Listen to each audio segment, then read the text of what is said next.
Howdy, and thanks for checking this out. Today we're gonna, for the second weekly thing, we're gonna do a contour map. What you see here is Gorton Pond in East Lyme, Connecticut, and this is the state-provided contour map. It's pretty lame. We're gonna focus on a small one today, something that you could do in an evening of fishing. The map that we're going to make was made by just happenstance material, right? I set the unit to record and just let it record. And we fished the spots that looked good.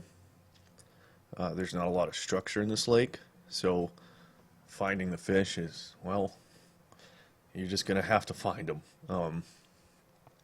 It's a fun lake to fish, pond to fish, and it has an inlet or an outlet that goes to the ocean, and certain types of ocean-going fish swim into this pond to breed, and they create a huge feed stock for the bass. So it's not uncommon to see a guy pull out a 6-pound bass from a 50-acre lake. Now right here it says it's 47.3. I go to the official state page and it's 52.4.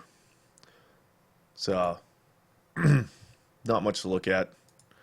The water's not normally this clear.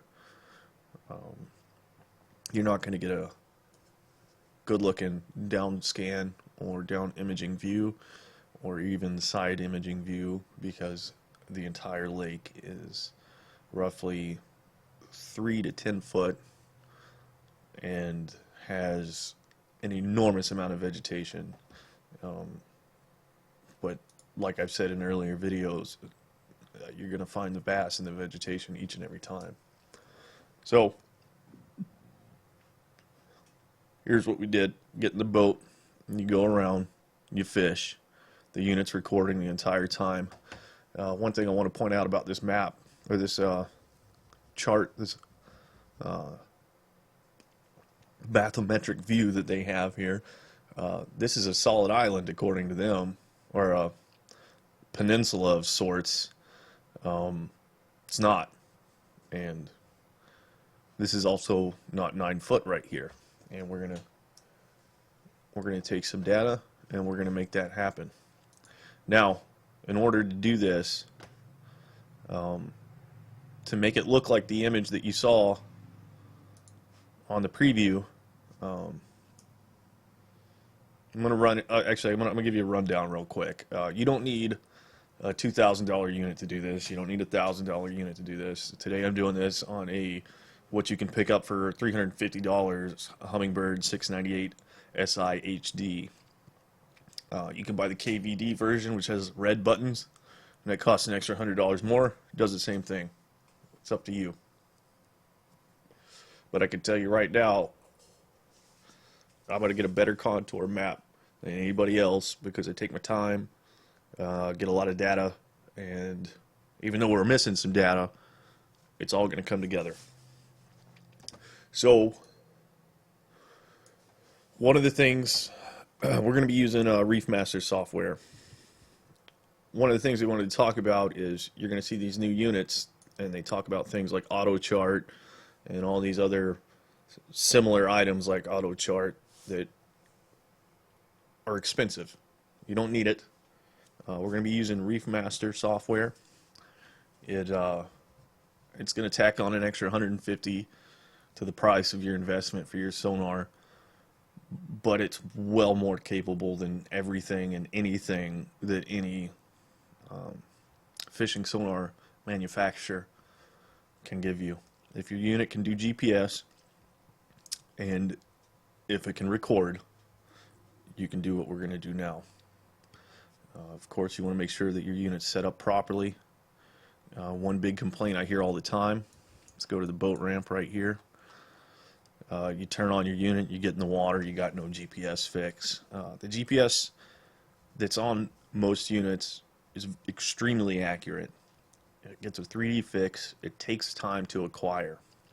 what I do is it's a 20-minute drive to this lake. I turn the unit on before I leave, and about 5 minutes into the drive, it's going to acquire a 3D fix. Of course, you know, if it takes you that long to get your boat ready before you can put it in the water, first thing you should do is turn your sonar on and let it start to pick up that GPS fix. Some of y'all have external antennas. Some of y'all also have those $1,000 units. Good on you. You may get a slightly better contour map than what we're going to do. I doubt it. But if you do have the external GPS antenna, it's going to be a little bit more accurate. And it's going to pick up the satellites faster. This one has an internal, so it takes a while. Anyway, back to what we got to do to make this happen. So here's the pond. In order to make a contour map, I need an outline of the pond. And you'll notice I'm not in the sonar software, I'm in Google Earth. What we're going to do is make an outline of the lake. As you can see here, I've already made one. There's an island. There's right here. I can turn this outline on and off, on and off. And what we're going to do is we're going to make an additional outline. I'm going to turn it off and we're going to make a new one.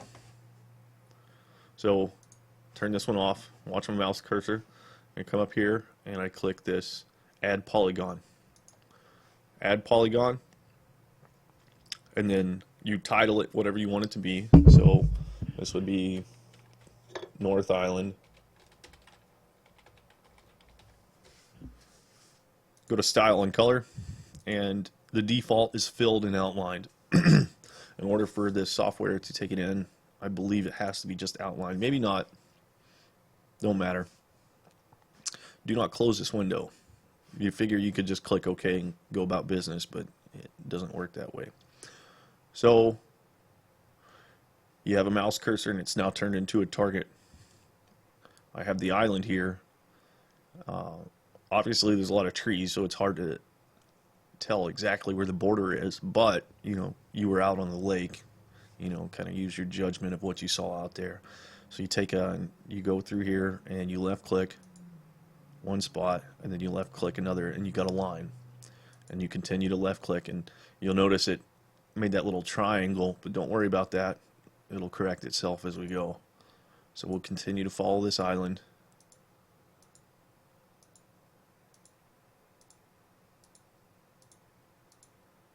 and don't worry about being too accurate. Take your time. Too much data is not a thing. If you're doing a huge lake, this may take you a while. That is what it is. So there's the basics of that island, North Island. Click OK. Here we go. North Island on, off, on, off. So to do the entire lake, it's going to take you a while. You follow that same procedure. I started right here at this little bridge.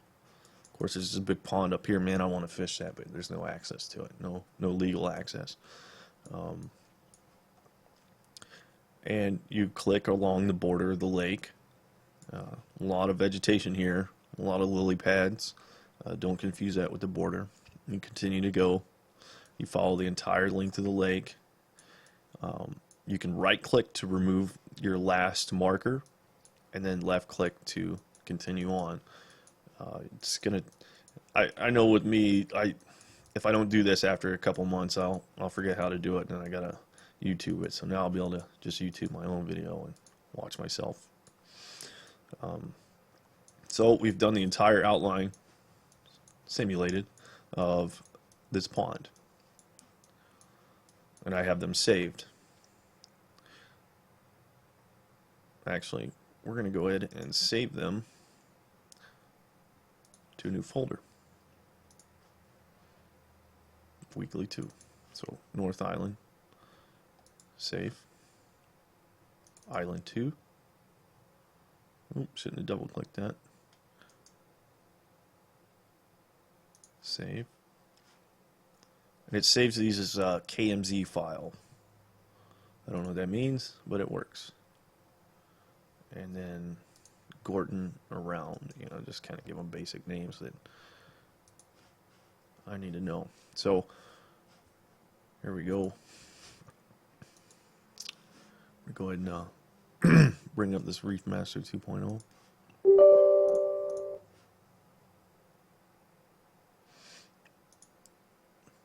So you make a new workspace. I've already made the workspace and I saved the files or the KMZ files we just made to this same folder as this workspace just to make everything easier. I'm not going to get into creating a new workspace on this. We're just making a contour map, but we're going to go ahead and open this this particular workspace I've made. Now today 817 megabytes of data is what I recorded over a 4-hour fishing trip, and that included all the side imaging. So without the side imaging, not a lot of data. You know, it's not a crazy amount, but it doesn't, the way these units work, it doesn't take a crazy amount. So if you use Reefmaster and you're accustomed to this, then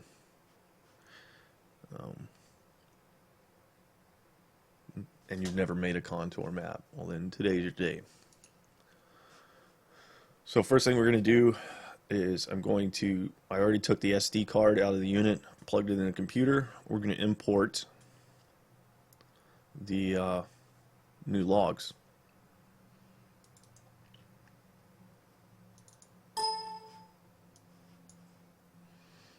Hummingbird gives you a .dat file.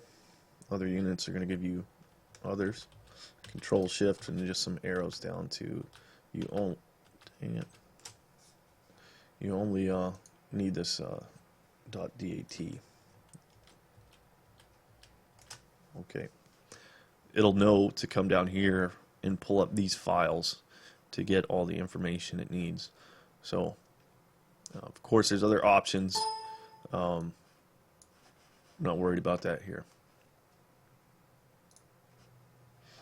Sometimes it can take a minute to process these.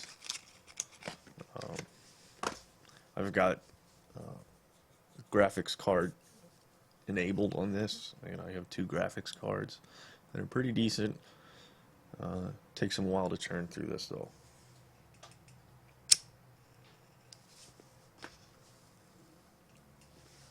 Not too long.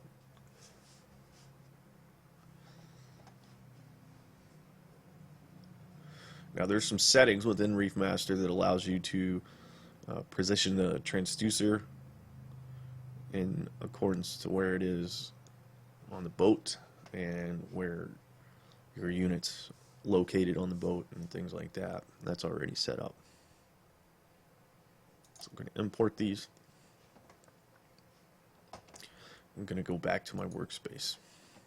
So now on this big wide world map, you can now see that I have a new section on the map. We're going to zoom in all the way to it.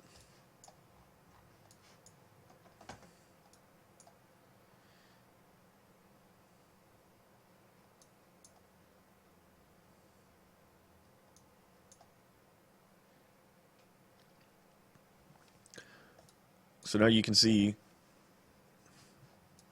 wasn't clearing up. There we go. You can see the lake. You can see each one of these boxes is a track that we follow, or that, you know, just fishing. You can see where the boat went through all around the lake, and we don't have to do anything. I mean, if you zigzag across the lake, you're going to get a perfect contour map. You're going to get an amazing one. Today we didn't do that. We're just going to make a basic one that's better than what the state provided based on a standard fishing trip. So while we're here, I can open up an individual one. You can see, we'll go ahead and take a quick look at the sonar so you can see the picture that we're getting.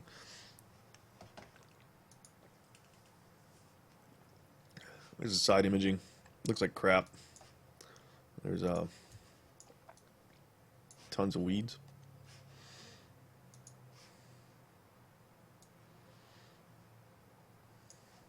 Down imaging, standard sonar.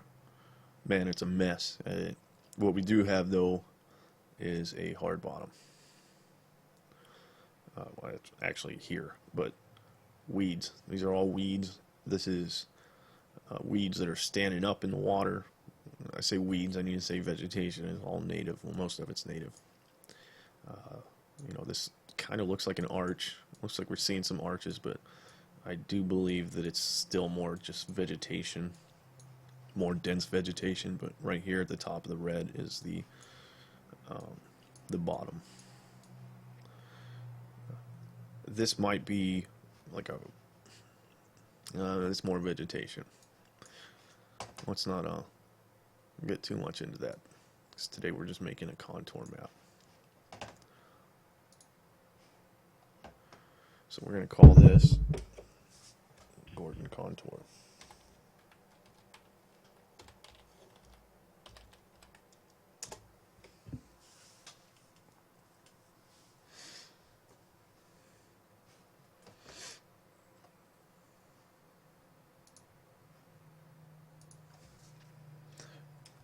I'm going to highlight these once again, the tracks, right click,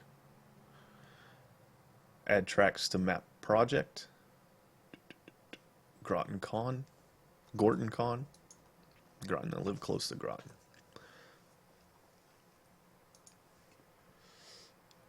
It does not do anything.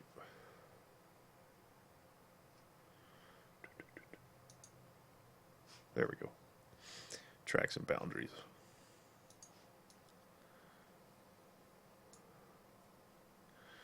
So, one of the first things we got to do is set the. Now, this is only my second time messing around with this 2.0 version, so I'm still learning where all the buttons and keys and clicky parts are, but we're gonna get it done.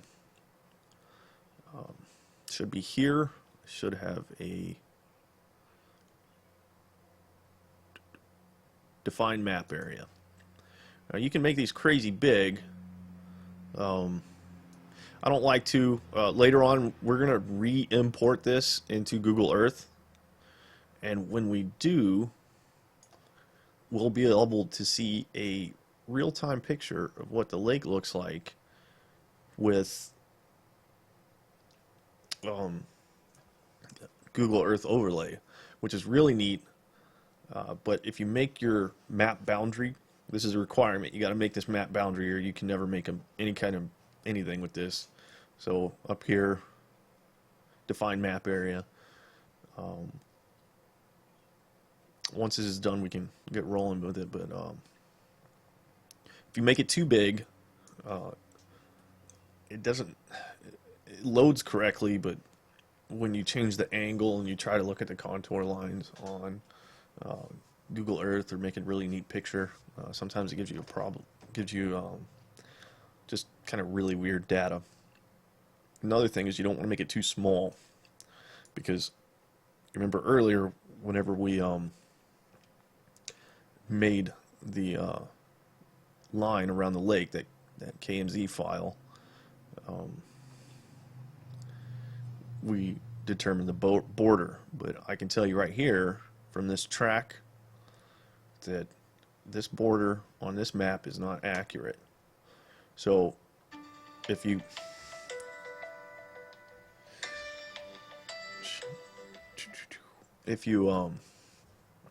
move this too close like this, and you're only doing one section, you may, and just an example, you may miss an actual portion of the lake that we're about to add to this and really kind of change it up. So this looks acceptable. And we're going to go ahead and move this just a little bit more. Never mind.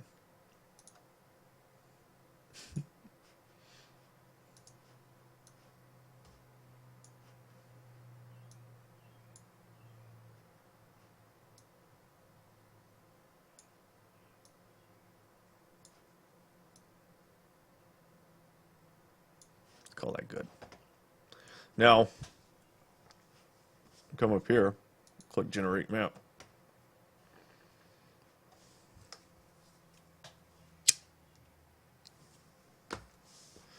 And look what we got here. Nothing too impressive. Not yet. Let's go ahead and do a couple things. Edit. We're going to bring in those KMZ files and we're going to add them to this map we just generated. Now, this map doesn't look impressive yet. Don't worry. Map boundaries. Import.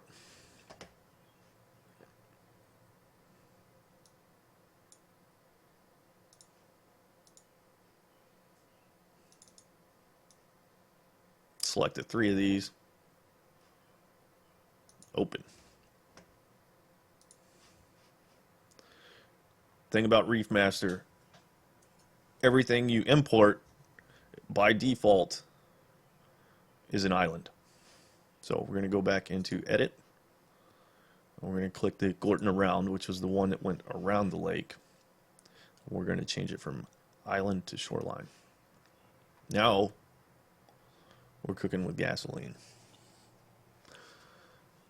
So let's look at some differences here.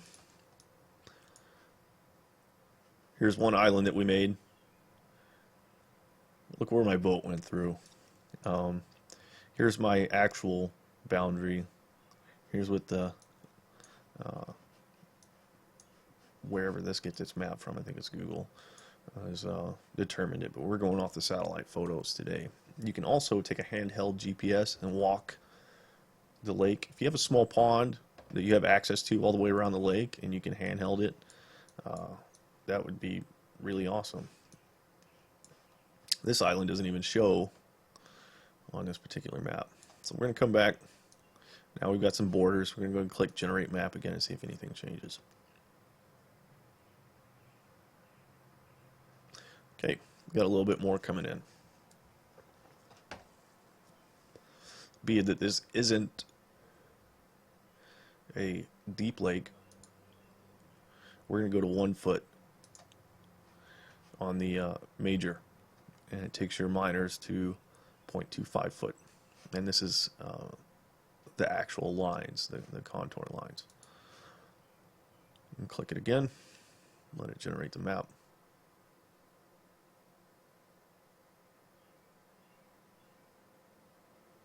Boom.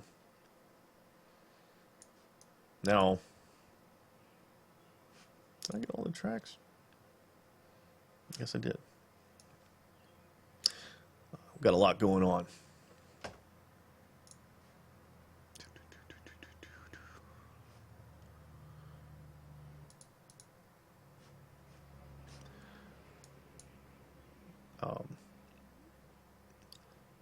This right here is just basically its ability to guess the in-betweens.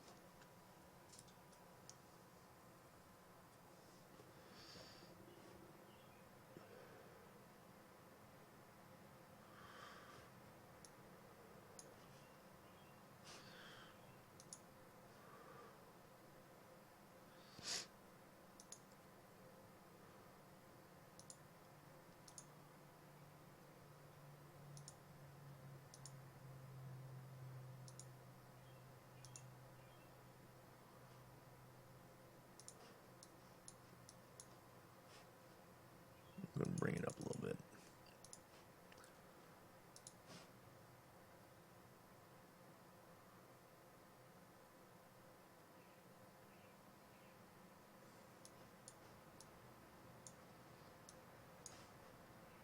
Let's go ahead and move this to 3 foot.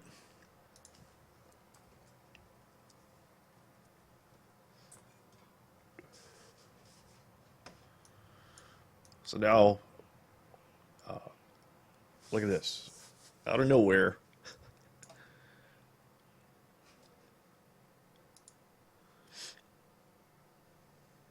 where did I have this set? You can play with this stuff quite a bit.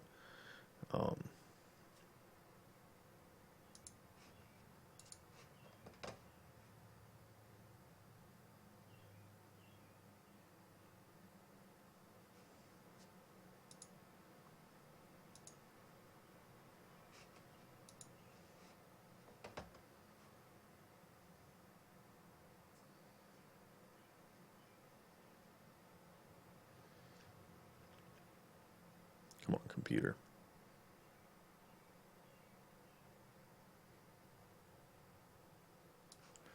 Okay. I don't like that. I'm going to turn that off.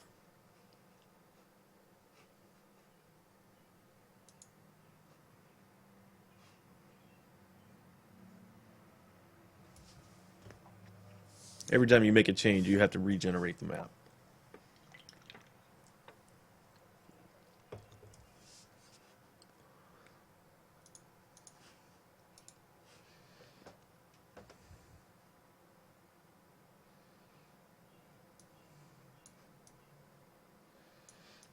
So there's a lot of cool things you can do with this.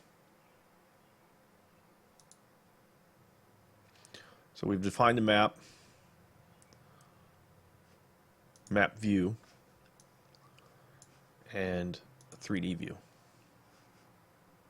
Whoa, that was tiny. Take this fella. Now, this isn't a deep lake, so the scale isn't too crazy. But you can actually come in and really look at it, and you can export this stuff. One thing I should have mentioned earlier is you can export these into your sonar unit. So when gathering sonar data and looking at the picture isn't that important, like with this lake,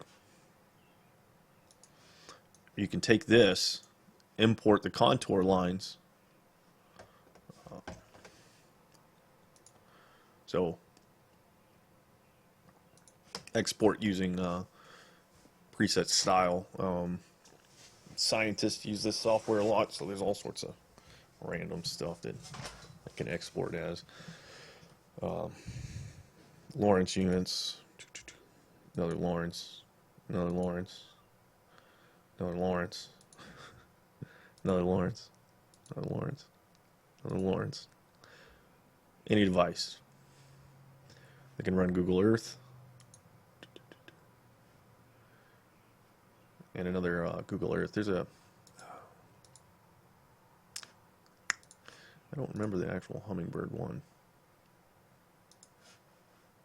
There we go. So you can actually take this and make a format that your hummingbird unit can read, and you switch your display to the map unit.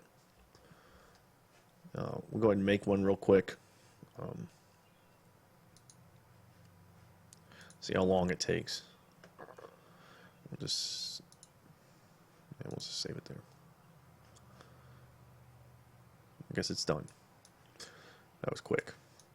So now I can put that on my SD card, put it in the boat, load it up, and when I'm fishing, I'll see a real-time picture of where the boat is next to the shaded relief or the contour map. I personally feel that this, and we're going to do some more with this, really neat stuff. Actually, let's go ahead and do that now. Preset style. We'll do this one. We're going to save this to new folder, weekly 2, Gorton Contour 1.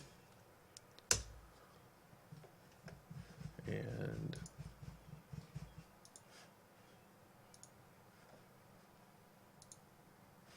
so we did that one, and then we'll do this one.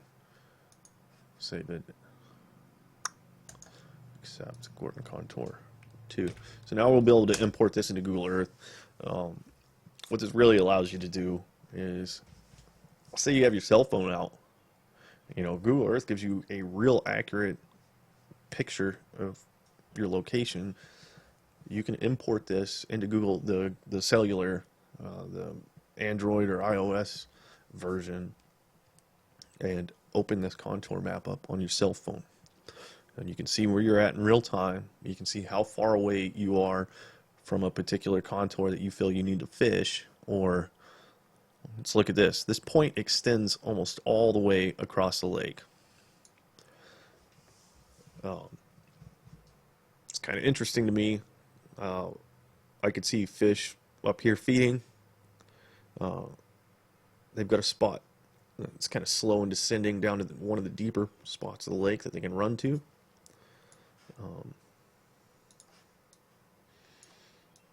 This is something that you're just not really going to notice without this kind of map. You're not going to notice this. So let's go ahead and go back to Google Earth and open those two files.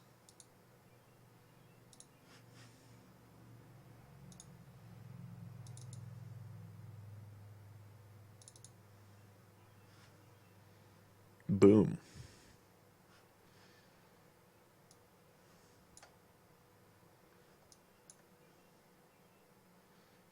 It even has your this is one thing about this is it doesn't always pick up the lines correctly. Now this is going to look weird for a second. So I just open up the second one.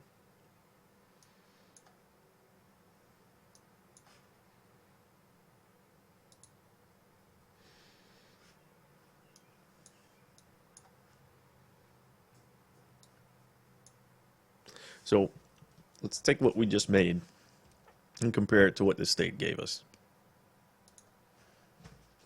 Here's this state's picture, and I'm sure you can probably find this on your favorite lake to fish, and that's really neat.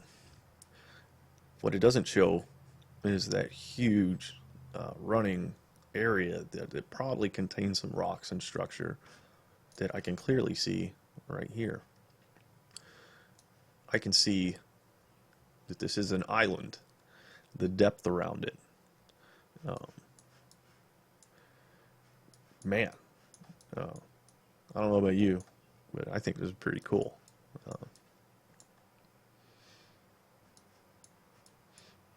Right here's the spot that was 9 foot, and that's pretty much the deepest spot on the lake. And let's look where the state said it was. It's over here, according to them. 9 foot right there. I highly doubt. Does this say what year they made this? 2011. So it's 2017. Unless there was some kind of Mondo flood and Godzilla comes stomping through here. This isn't correct. So, you may print this out. Let's say you're going ice fishing. This is the perfect example of where a contour map comes in. Ice fishing. You guys down south don't really do it. That's probably where most of my views are coming from. But to the one guy who lives in Minnesota, don't you know that that's not where the what is that, says 6, and I guess that's 9. Or is that 9? I don't know. Anyway, they're not showing anything deeper than 6 technically. I looking at it from my angle, it looked like 9. But no, you found much deeper spots. How long did that take us to make? Not very long. You can even look at the bottom. Isn't that neat? Next week, we'll get into shaded reliefs, which are a lot of fun. And actually, well, it'll probably be tomorrow when I post the next video. We're going to go to a bigger lake, one that gets much deeper, and will take just as quick, but it'll take a lot more time on the water to get. That's fine. I have all day to just play around, and before I feel like leaving for the day, I'll start the motor, and I'll take some zigzags up and down the lake, and eventually we're going to get into side imaging and making a mosaic. We'll be able to make a picture of the bottom of a lake, one that you could basically walk around. We'll find things like sunken boats. There's sunken boats everywhere. I found a car once. That was pretty neat. Big rock structure, and we'll make a really neat mosaic. But anyway, here we go today. And small ponds, really good contour maps. If you're ice fishing, now you know where to go. And you can put this on your cell phone and just follow your cell phone out there, and you don't have to bother with your drilling a hole and dropping your depth finder down, or just letting your lure hit the bottom and guessing how deep it is. Those days are over. Couple runs in your boat during the summer, and you can have something like this for your favorite lake. I know I rambled too much, and I probably made this half an hour. It wasn't supposed to be that long, but some of you guys really enjoy that stuff. Anyways, if you have any questions, let me know. If you want to go fishing in here in Connecticut, hit me up. I'll take you out. Also, I work with a great group of guys, Adapt Outdoors LLC, and website adaptoutdoorsllc.org. Awesome dudes. Volunteer with them. We take handicapped individuals out fishing. This morning we did an event, serviced about 40 different people and their entire families. Entirely donation ran, fed everybody. Everybody fished all day. One young lady, blind, catching some decent fish. I mean, she's actually a really good fisherman. Impressive. Anyway, we do good stuff. Check that out if you like this. Thank you for your time, and of course, any questions or comments, feel free to hit me up.